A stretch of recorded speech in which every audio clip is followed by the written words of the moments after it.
බොහොම පැහැදිලි මේකේ වෝල් 220ක සප්ලයි වෝල්ටේජ් එකක් තියෙනවා අය. මේ ස්විච් එක ඕනනම් ඒ පැත්තට දාන්න පුළුවන්. ස්විච් එක ඒ පැත්තට දැම්මත් වැඩ කරන්නේ පුතේ විදුලි පංකා වැඩ කරනවා මෙහෙන් ධාරාව කියලා තාපන දංගර දෙකම වැඩ කරනවා. හරිනේ? මෙතන ස්විච් එක දැම්මොත් දංගර දෙකම වැඩ. ඔයා ස්විච් එක මෙතන මාරු කරොත් පුතේ මේකයි විදුලි පංකාව වැඩ කරනවා. මේ එක දංගරයක් වැඩ කරනවා. මේ දංගරේ වැඩ කරන්නේ නැහැ. ඒක පැහැදිලිනේ? මුලින්ම දීලා තියෙනවා පුතේ හරස්කර වර්ගඵලයක් දීලා දිගක් දීලා ප්‍රතිරෝධය අහනවා වරහනස්ස ප්‍රතිරෝධකතාව දීලා. වෙන මොනවා කරන්නද පුතේ? දිගකුයි හරස්කර වර්ගඵලයකුයි ප්‍රතිරෝධතාවකුයි දින්නවා. ආර් රැහුවම R සමානයි රෝ L බෙදීම A දාලා ඔයාලා සුළු කරන්න. වෙන කරන්න දෙයක් නැහැ නේ පුතේ. ප්‍රතිරෝධය අහලා තියෙන්නේ. R සමානයි රෝ L බෙදීම A ට යන්න. ඔයාලා කරා යන්න මාතින් බෝඩ් එක ලියලා තියන්නම් පුතේ.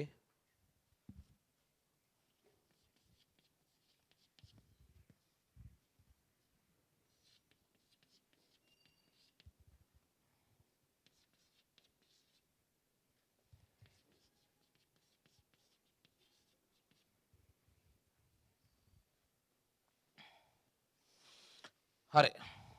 බලන්න ඔයගොල්ලන්ටත් එන්න ඇති ඕම් 45ක උත්තරය.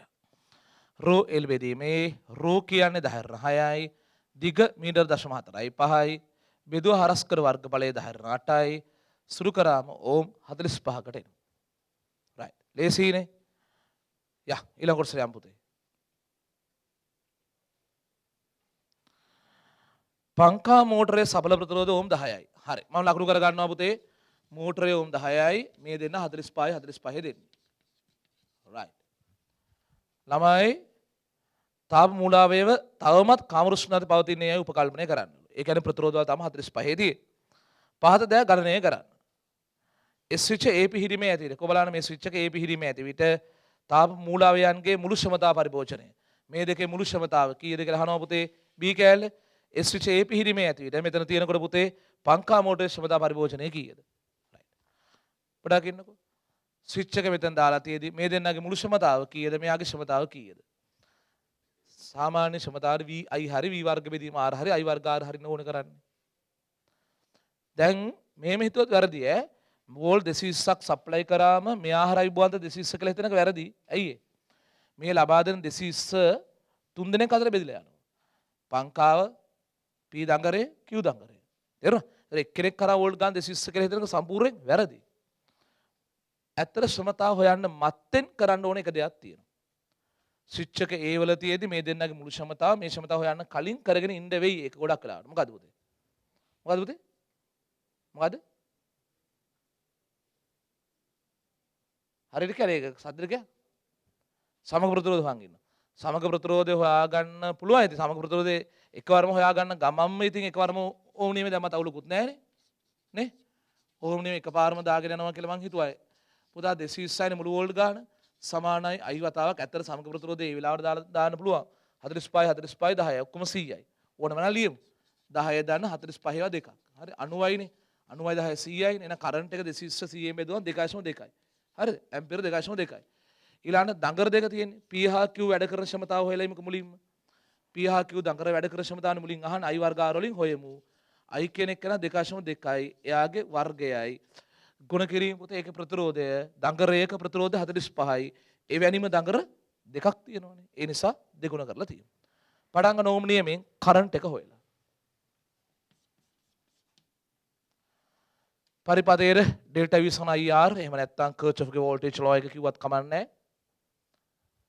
පුතේ 220 සමාන කරන්න පුතේ I ගුණ කිරීම මෝටරේ ප්‍රතිරෝධය 10යි ධන දඟරයක 45යි එවැනි දඟර දෙකයි 45 වරක් දෙක මේ 90යි 10 එකතු කරලා ඔක්කොම 100ක් එනවා 220 100ෙන් බෙදුනම ධාරාව 2.2ක් ඇම්පියර් කියලා එනවා 2.2යි ඇම්පියර්. දැන් දඟර දෙකේ අහන්න පුතේ P හා Q ට P සමානයි I වර්ග R දාලා ගමු.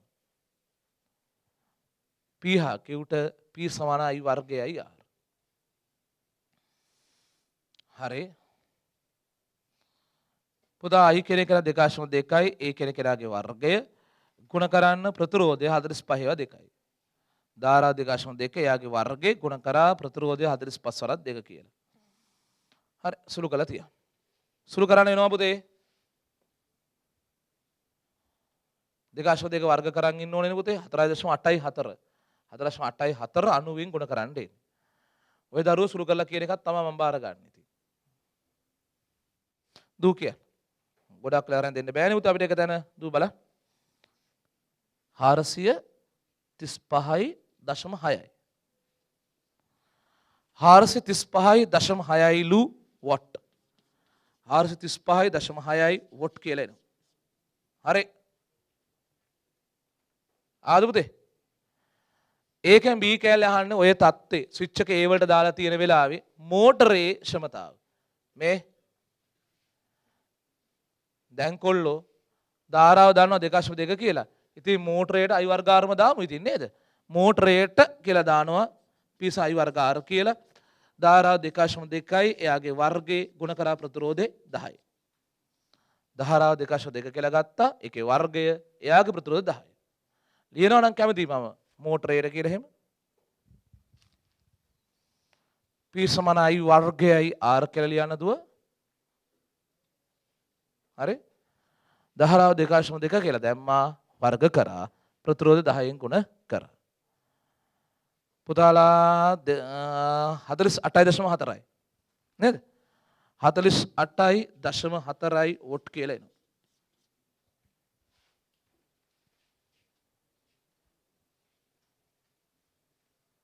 යන් ඉදිරියට.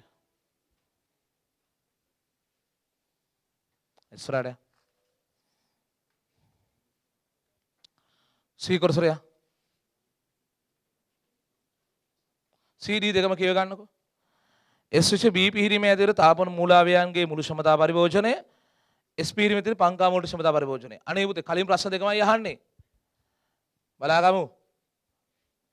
කලින් ප්‍රශ්න දෙකමයි අහන්නේ ස්විච් එක මෙන්න මේ B පිහිරීමට මාරු කරාලු. පුතා පෙර වගේම කරගෙන යන්න. කොතනද පටන් ගන්නෙ? ඕම් නියමේ දාලා දානකොට ප්‍රතිරෝධයට වැටෙන්නේ 10යි මෙන්න මේ 1.45කුයි විතරයි. හරිද? ඔයාලගේ පාඩුවේ කරගෙන යන්න. මමත් ඉතින් කෝ කරලා ලියලා තියන්නම් කට්ටියට පස්සේ බලා ගන්න. පටන් ගන්නකො එන. දැන් ආයේ ඩෙල්ටා විසන IR දාලා අලුත් I හොයාගෙන පටන් ගන්න වෙන්නේ පුතේ. හරි? ඔයාලා පාඩුවේ කරන් යන්න මමත් ලියලා තියන්න අවශ්‍යම කෙනෙක්ට බලන්න. හරි. බලන්න හරිද කියලා බෝඩ් එකේ.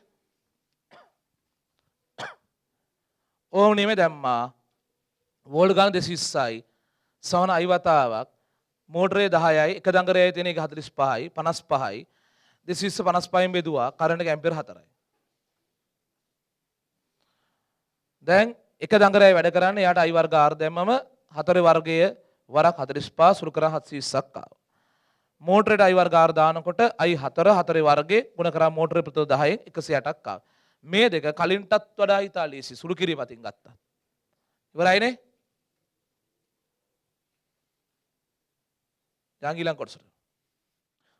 පංකා මෝටරය පරිභෝජන කරන ශක්තිය පරිවර්තන ස්වරූප.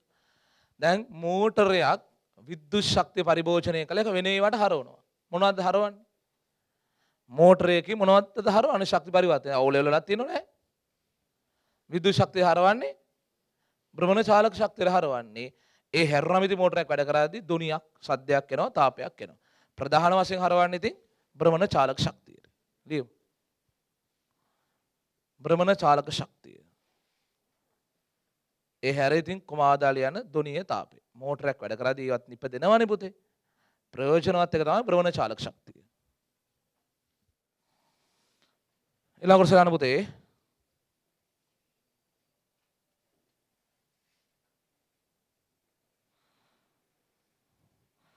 ස්විචේ A හා B පිහිරීම් වලදී වායු ධාරාවන්ගේ උෂ්ණත්වය හා වේග පිළිබඳ ගුණාත්මක පැහැදිලි කිරීමක් කරන්න. මේ වාතයේ උෂ්ණත්වය සහ වේගය පිළිබඳ පැහැදිලි කිරීමක් කරන්නලු. සුද්ධ සිංහලෙන් කියනවා පංකාවේ වේගය ඒ හරහා ධාරාවට සමානුපාතිකයි කියලා උපකල්පනය කරන්න. හරි. හැම කෙනෙක්ම හැරෙන්න මගේ පැත්තට. ඔලුස්සන්න. දැන් විස්තර කරන්න ඕනේ. දැන් පංකාව කැරකෙද්දි වාතය මෙහෙම ගලාගෙන යනින් ගමන් මේගොල්ලන්ගේ උපදින තාපය උරාගෙන රත් වෙලා යනවා. ඔකනේ වෙන්නේ ඉතින්. නේ? ඇත්තට අහන්නේ හමා යන වාතයේ උෂ්ණත්වය සහ වේගය පිළිබඳව. වේගය ගැන මුලින් කියලා ඉවරයක් කරන්න ලේසියි අපිට. හරි? මෙහෙමනේ කෙලින්ම කියලා තියෙනවා පංකාව වැඩ කරන වේගය එතුලින් ධාරාවට සමානුපාතිකයිලු. හරිද? ඉතින් පළවෙනි සැරේ ධාරාව 2.2 ඇම්පියර්, දෙවෙනි සැරේ ධාරාව ඇම්පියර් 4. දෙවෙනි සැරේ ධාරාව වැඩි. තේරුණා? ධාරාව වැඩි නම් පංකාව කැරකෙන වේගෙත් වැඩි වෙන්න ඕන. එහෙනම් ඒක මුලින් ලියලා ඉවර කරමුකෝ පුතේ. ඕනම් ලියාගත්තා නම් හරි මෙහෙම. S A පිහිටුමේ ඇති විටදීට වඩා B පිහිටුමේ ඇති විට. S A පිහිටුමේ ඇති විටදීට වඩා B පිහිටුමේ ඇති විට වරහණක් අස්සල යන්න පුතේ. දැන් ලියන ඇති විට ධාරාව වැඩි කියලා ලියලා ඉන්නකෝ. ධාරාව වැඩි. ධාරාව වැඩි. වරහණ අස්සෝන ලියන්න 2.2කට වඩා ලොකුයි 4 කියලා. 2.2කට වඩා 4 ලොකුයිනේ පුතේ. දෙවෙනි සැරේ කරන්ට් එක වැඩි. එම නිසා වාතයේ වේගයද වැඩි. පංකාවේ වේගය වැඩි, වාතයේ වේගෙත් වැඩි.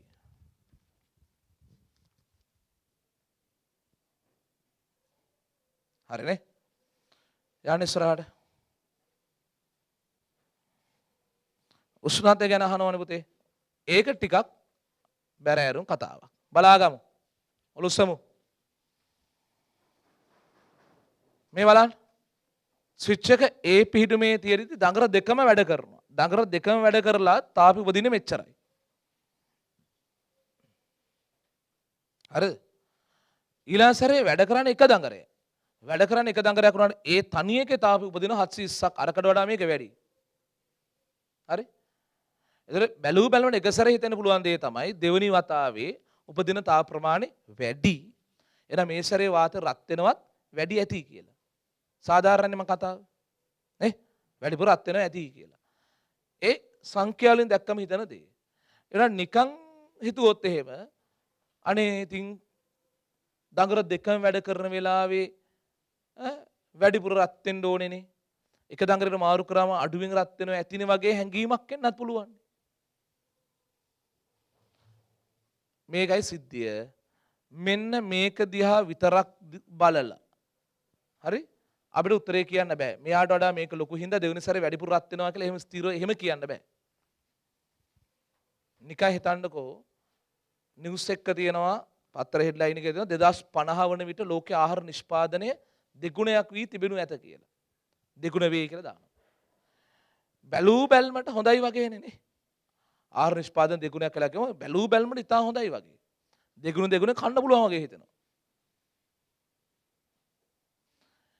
ඊට පස්සේ අතුරේ කියගෙන යද්දි මැද හරිය එක ඡේදයක තියෙනවා ඒ වෙන විට ලෝක ජනගහනය 3 ගුණයක් වෙලා තියෙයි කියලා. දැන් අපි හිතන්නේ මේ ඉන්න මිනිස්සු ප්‍රමාණය මේ ඉඳී කියලා හිතුවොත් දෙගුණයක් ආහාර නිපදුනා දෙගුණ කන්න පුළුවන් කියලා හිතුවාට ඒ විදිහ ජනගහනයත් වැඩි වෙනවනේ. ඔන්න ජනගහනයත් හරියටම දෙගුණ වෙලා තිබුණොත් අද කන ප්‍රමාණය එදාට කන ප්‍රමාණය සමානයි. නේ? නමුත් අරක දෙගුණ වෙලා පුතේ මිනිස් ජනගහනය 3 ගුණයක් වෙලා තිබුණොත් කණ්ඩ හැම වෙන ප්‍රමාණය අඩුවක් වෙන්නේ. නේද? ආහාර නිෂ්පාදනය 3 ගුණ වෙලා මිනිස් ජනගහනය දෙගුණ වෙලා තියෙනවා. ආහාර නිෂ්පාදනය 3 ගුණ වෙලා. එතකොට කණ්ඩ හැම වෙන ප්‍රමාණය වැඩි. පුතත් තේරෙනව නේද? මේකේ වැඩේ තියෙන්නේ පළවෙනි සැරේ වාතය ගලන් යන වේගයට වඩා දෙවෙනි සැරේ වාතය ගලන් යන වේගය වැඩි කියලා අපි කතා වුණානේ. දෙවෙනි සැරේ වාතය ගලන් යන වේගය වැඩි නිසා ඒක කාලයකදී ඔතන යන වාත ස්කන්ධ ප්‍රමාණය වැඩි. දෙවෙනි වතාවේ. හරි? ස්කන්ධය වැඩිපුර තියෙනවා. ඒතර අරගොල්ලෝ නිපදන තාපය උරා ගන්න තියෙන ස්කන්ධ ප්‍රමාණය වැඩි.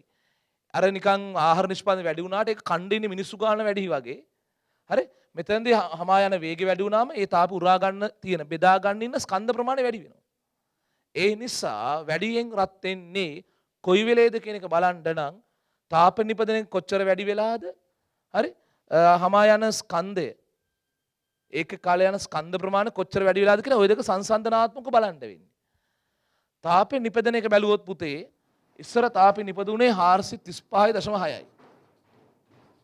දැන් 720කින් තාපි නිපදෙනවානේ. මේ 720 මේකෙන් බෙදලා බලනවා මොකද්ද මම ඔය බලන්නේ පුතේ? තාපි නිපදෙන ශීඝ්‍රතාවය වැඩි වී ඇති සාධකය. හරි? තාපි නිපදෙන ශීඝ්‍රතාවය වැඩි වී ඇති සාධකය තියෙන්නේ. ඊළඟට පුතේ කෙලීම වාතය ගලා යන වේගයේ ධාරාවට සමානුපාතිකයි කියලා කිව්වනේ පුතේ. ඒකේ වරහනස් එකලු කියලා තියෙන්නේ. එතකොට 2.2 උඩලුරු ලිනෝ 4 කියලා. මේකෙන් බලන්නේ මොකද්ද පුතේ? වාතය ගලා යන ශීඝ්‍රතාව වෙනස් වූ සාධකය. නැත්නම් ඒක කාලෙකදී හම යන වාත ස්කන්ධ පිළිබඳ මිනුවක් ඔය එන්නේ. හරි? මේක වෙනම සුරු කරලා බලනවා මේක වෙනම සුරු කරලා බලනවා. හරිද? නිකම් මම මේ කියන්නේ. තාප නිපදෙන ශීඝ්‍රතාව 3 ගුණ වෙලා. ඒක උරා ගන්න තියෙන වාතය හම යන ශීඝ්‍රතාව වැඩි වෙලා තියෙන 2 ගුණයකින්. හරි? එහෙනම් රත් වෙන ප්‍රමාණය වැඩි.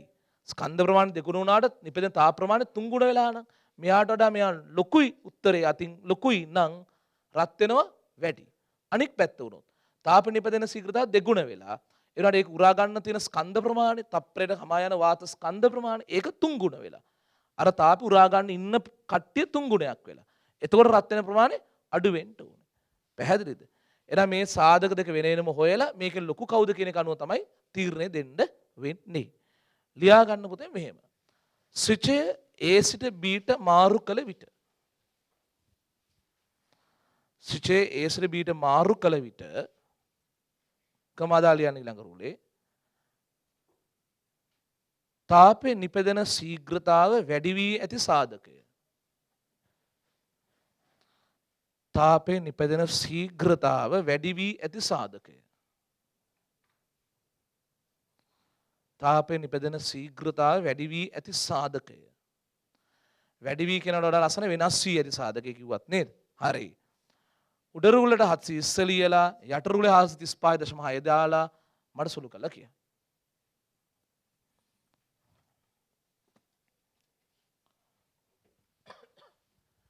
පුතේ උඩ රුලේ 720යි බෙදන්න පුතේ 435.6න් බෙදලා උත්තරේ ගන්න නැතුව අපිට කම්පෙයාර් කරන්න බෑ. බෙදන්න වෙනවා පුතේ. රයිට්. මේ පුතාගේ උත්තරේ මම හිතනවා ඒක හරි. බෙදුවා මෙන්න උත්තරේ 1.65. 1.65. බෙදුවේ නැති අය දාගන්න උත්තරේ. දැන් ලියන්න ඊළඟ රුලේ. වාතයේ ගලා යන වේගය වෙනස් වී ඇති සාධකය. වාතයේ ගලා යන වේගය වෙනස් වී ඇති සාධකය. වාතයේ ගලා යන වේගය වෙනස් වී ඇති සාධකය. 4 බෙදලා ගන්න 2.2.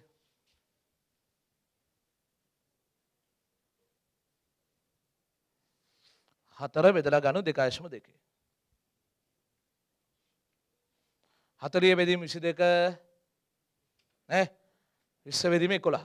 දුවේ කීයද ආවේ? 1.8යි 2. රයිට්. දැන් අහගෙන ඉන්න. මේ දුව කියපු උත්තර 1.8යි 2. බලාගමු.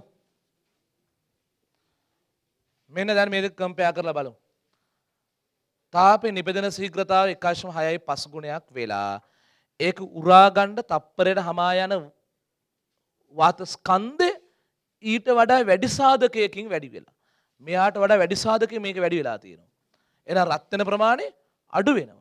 ඇයි නිකන් හිතන අර කතාව නිපදෙන තාප ප්‍රමාණය 2 ගුණ වෙලා ඒක උරා ගන්න ඉන්න ස්කන්ධ ප්‍රමාණය හැබැයි 3 ගුණ වෙලා. එතකොට අර ඒකක ස්කන්ධ උරා ගන්න හම්බ වෙන තාප ප්‍රමාණය පෙරට වඩා අඩු වෙනවා. එහෙනම් රත් වීම අඩු වෙන්න ඕනේ. ලියා ගන්න මෙහෙම. 1.6යි 5ට වඩා ලොකුයි 1.8යි 2 නිසා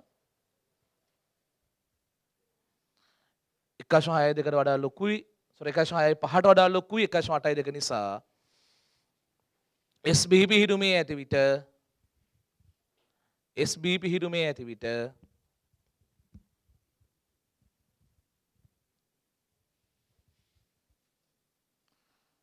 වාතයේ උෂ්ණත්වය අඩුයි. වාතයේ උෂ්ණත්වය අඩුයි. පුතේ රත් වෙන ගතිය අඩු වෙන්න එපා. නේ? හරි? හොඳයි. ඒ වගේ වැඩි නෑ පුතු විභාග ඉතිහාස උගා කළා සූත්‍ර වලින් අනේ යමන සාමාන්‍ය තේ මේ වගේ කම්පෙයාර් කරන ගණන් හරිම අඩුයි. යන්න ඊළඟ කොටසට. right පස්සේ මේක උෂ්ණතාවය 200ට ඇවිල්ලා 200 නියත වුණාලු. ඒවල MCQ එකදී එක් කිව්වා. රත් වෙලා එක තැනකට ඇවිල්ලා නතර වෙනවා කියලා. හරි? නව උෂ්ණතාවය Q ගේ ප්‍රතිරෝධය ගණනය කරන්න 200 රත් වුණාට පස්සේ ප්‍රතිරෝධය අහලා තියෙන පුතේ. නික්‍රෝමගේ ප්‍රතිරෝධ උෂ්ණතාව සංගුණකයේ 0.02 ආගමු. ප්‍රතිරෝධ උෂ්ණතාව සංගුණකයේ සංකේතය මොකක්ද සංකේතය? ප්‍රතිරෝධ උෂ්ණතාව සංගුණකයේ සංකේතය. කතා කරමු. මොකද්ද? ඇල්ෆා. ඇල්ෆා යෙදෙන එකම එක සූත්‍රයයිනේ සිලබස් එකේම තියෙන්නේ. ප්‍රතිරෝධ උෂ්ණතාව සංගුණකයේ ඇල්ෆා කියන එක තියෙන එකම එකයි තියෙන්නේ. මොකද්ද සූත්‍රය? ගිය සතියේ කියලා දුන්නා R θ සමානයි R බිඳු වතාවක් 1 ධන ඇල්ෆා θ කියලා. මෙතන ඊට පස්සේ බර කරලා කිව්වා මෙතනදී ආදේශ කරන්න පුළුවන් සෙල්සියස් බිඳුවේදී ප්‍රතිරෝධය විතරයි කියලා. දැන් අහන්නේ 25 දී ප්‍රතිරෝධය තමයි අර 45 කියන්නේ. පටන් ගත්තේ 45 දී සෙල්සියස් 25 දී. දැන් 200 රත් වෙලා තියෙන දැන් නව ප්‍රතිරෝධය අහනවා. සමීක දෙයක් ලියමුනේ 25 දී කියලා එකක් ලියනවා පුතේ. ප්‍රතිරෝධය කීයද 45යි. බිඳුව R බිඳුව දන්නේ නැහැ. 1 දාන ඇල්ෆා දශම 0.02යි ගුණ කිරීම උෂ්ණත්වයේ පුතේ කීයද 25යි. ඊළඟට රත් වුණාන එක 200ට 200 රත් වුණාට පස්සේ මොකද වෙන්නේ? දැන් ප්‍රතිරෝධය දන්නේ නැහැ. R බිඳුව ආරයක් වරහණක් අස්සේ 1 දාන ඇල්ෆා දශම 0.02යි ගුණ කිරීම දැන් රත් වෙලා තියෙනවා 200ට. මෙහෙම පුළුවන්. ඔයාට උන මේක ලියලා ඉවර වෙලා ඒක සුළු කර R බිඳුව හොයලා ඉන්න පුළුවන්. මම සාමාන්‍යයෙන් එහෙම කරන්නේ නැහැ. ගොඩක් ලාට මෙහෙම දෙකක් ලියලා බෙදෙන එක තමයි කරන්නේ. පටන් ගමු. R θ සමානයි R බිඳුව ආරයක් 1 ධන ඇල්ෆා θ.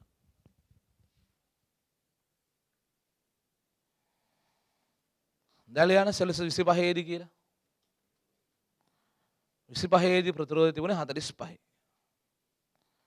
45 සමානයි කියලා යන පුතේ R බිඳුව ආරයක් වරහණක් අස්සේ 1 ධන ඇල්ෆා කියන්නේ 0.02 ගුණ කිරීම 25 අංක 1.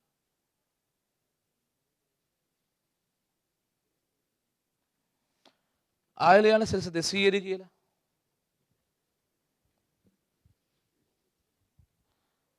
200 ලියනකොට පුතේ R සමානයි R බිඳු වාරයක් 1 ධන ඇල්ෆා ඇල්ෆා දශම 0.02 වරක් උෂ්ණත්වය 200.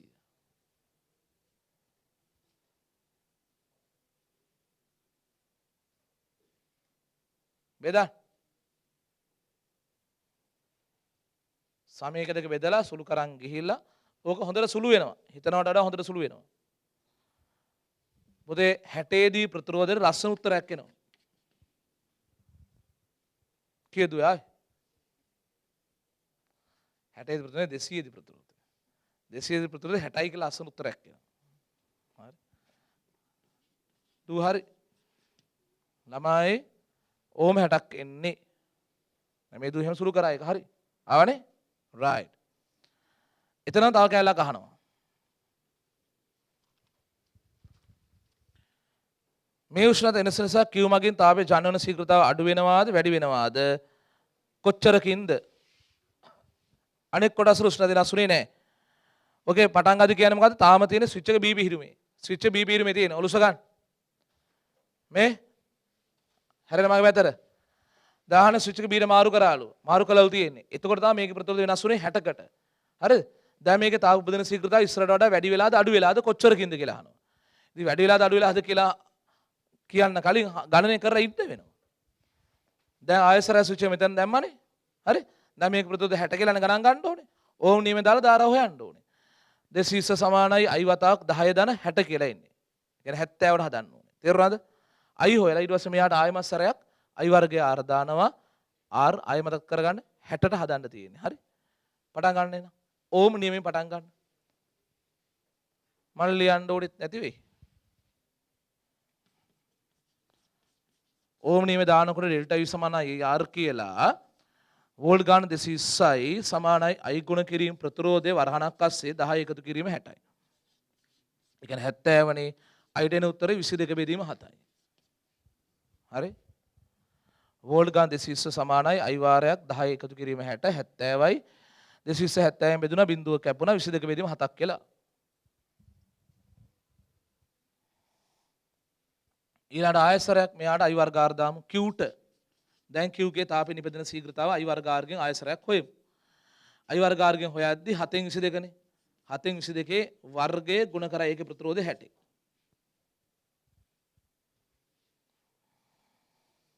හරි.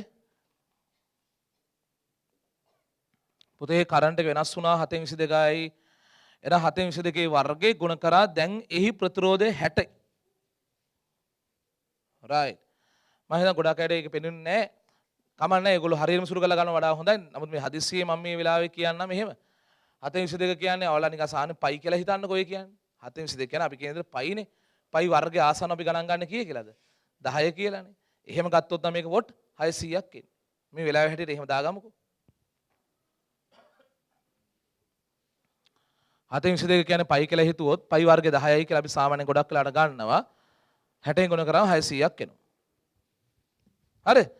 නෑ ඒක රිරි ගහන්නේ බලාගමු.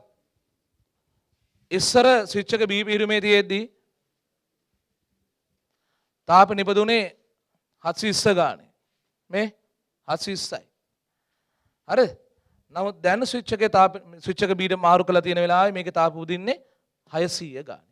අඩු වෙලා 120ක්. ලියා ගන්න. අඩු වී ඇත. අහනවනේ වැඩි වෙලාද අඩු වෙලාද? අඩු වී ඇත. අඩු ප්‍රමාණය කියලා යන්න පුතේ. ඒකම අහන්නේ අඩු වී ඇත අඩු ප්‍රමාණය 720යි 600යි වෙනස.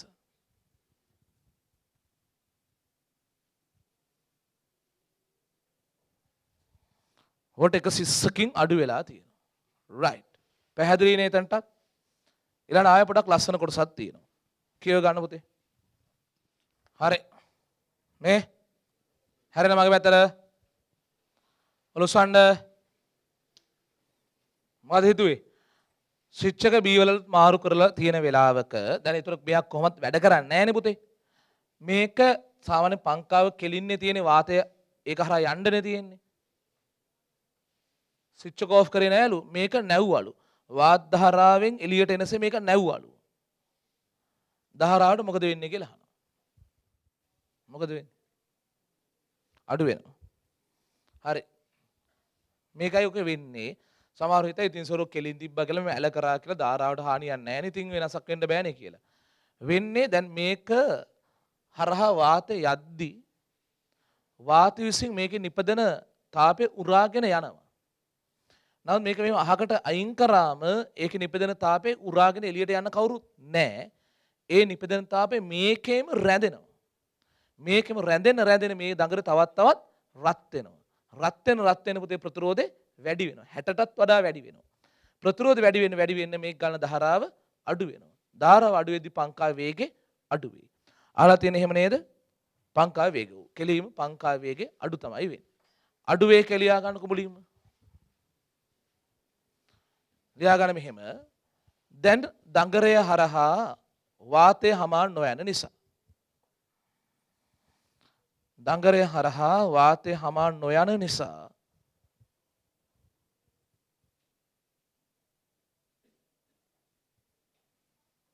එහි නිපදෙන තාපය එහිම රැඳීමෙන්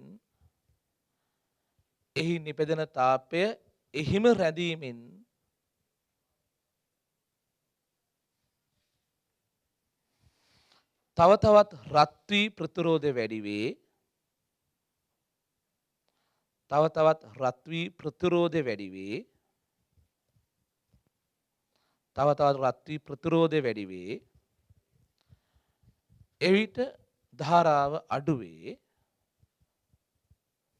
එවිට ධාරාව අඩු වේ. එම නිසා පංකාවේ වේගය අඩු වේ. ප්‍රශ්නෙමයි කියලා තියෙන්නේ පංකාවේ වේගය ධාරාවට සමානුපාතිකයි කියලා. පැහැදිලි? හරි? right. ඉවරයි.